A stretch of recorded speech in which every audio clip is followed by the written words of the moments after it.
Welcome.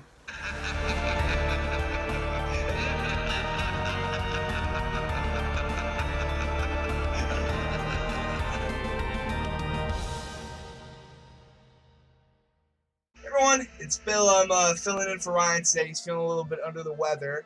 I'm coming to you live from my very hot house. Hopefully, the fan noise doesn't distract it too much. I know the air kind of makes me look like I'm in like a fake Baywatch like wind tunnel commercial thing. Um, but I want to talk to you about one of my favorite movies, which is the 1986 version of The Fly, directed by David Cronenberg and featuring Jeff Goldblum. I've always been a fan of Goldblum. Like whenever I see him, like I like, and I know that's not exactly, uh, the most new idea. I know a lot of people love Jeff Goldblum and who he is and how it seems that a lot of times Jeff Goldblum plays himself in movies. Like there's really no reason for him to get into character because he is that character. Um, but Cronenberg is not someone I love to talk about on the podcast and on the channel later, about his works as a whole. There's a lot of talk about from Videodrome to Society to actually Society is not Cronenberg, still body horror but not Cronenberg. Videodrome and Naked Lunch is of course a classic. I I don't love body horror. I think it's sort of a medium that relies a little bit too much on gross out and gore. Um, and I think that there's body horror, like a lot of people have argued that Saw is technically body horror. And while I think that's fair, I would say it's more like a gore body horror rather than a transformative body horror. And my thing is that while I know some people disagree with me, I find like movies like Tusk to be like a little goofy, but I find The Fly because everyone is so committed to this idea of like a man getting combined with this fly DNA and he's a little bit delusional, he's a little weird, and people around him don't really know how to act. Um, or act to his changes. It's very compelling for me. And while obviously the heart of the movie is the transformation of Jeff Goldblum's character from a scientist into basically a monster, um, I think the human drama of it, which often gets overlooked in a lot of horror movies, is actually really present and alive here. Uh, my big thing that I like about it is obviously the story, but also the special effects.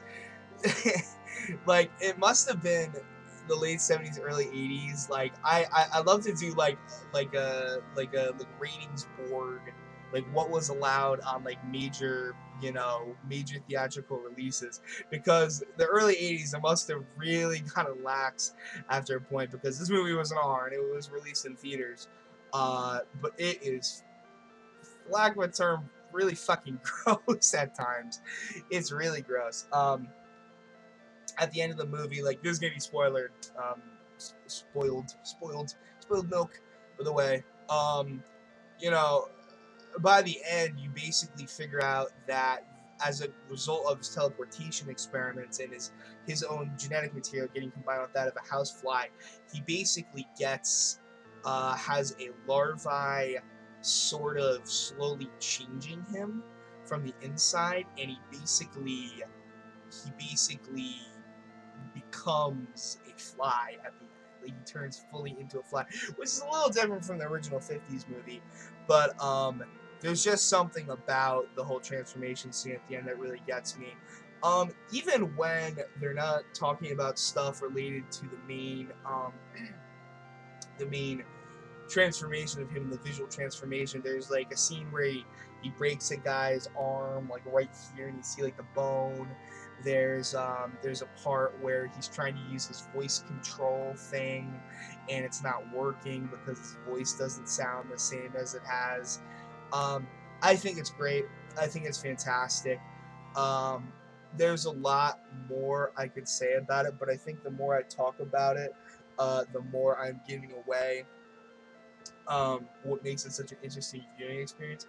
It's sort of a sad movie because of how tragic it is. But even though it has such a simple idea behind it, which is basically like, monster combination, uh, scary stories to tell in the dark, like, sort of thing. I just find it such a compelling movie. I want to watch it right now. Maybe I will. Maybe I will. But yeah, definitely check it out. Definitely in my top 10 for sure. Top 5?